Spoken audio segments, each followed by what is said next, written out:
तो हाँ जी नमस्ते। खेसारी लाल यादव के गाना आ गया गलकटवा जीजा। तो आप लोग जाइए खेसारी म्यूजिक वर्ल्ड पे गलकटवा जीजा, आप लोग यूट्यूब सर्च करके देखिए। गाना में मेरे भाई, इस गाना को जितना तारीफ करें उतना कम है। ये गाना जो है इस बार लगन में भरपूर गाना यही बजेगा बारात में, क्योंकि बैंड बाजा बारातों के साथ ये गाना को फिल्माया गया है। तो गाना लाजवाब है मेरे भाई। क्या खेसारी लाल यादव कॉमेडी एक्टिंग करते हैं। है कोई जोड़ा?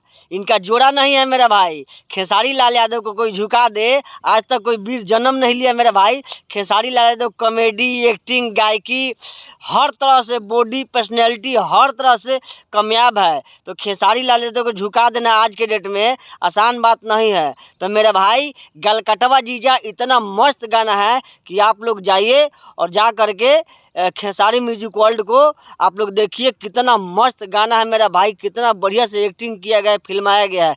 इसे कहते हैं खेसारी पावर। दूसरा कोई कैसे पावर ले लेगा? किसी के औकात नहीं है जो खेसारी लाल यादव को पावर ख़त्म कर दे। Khesari Lal Yadav all the best हैं और आगे रहेंगे। और भाई मेरा वीडियो अच्छा लगे तो मेरा मिनी किंग ब्लॉग का चैनल का सपोर्ट जरूर करिए।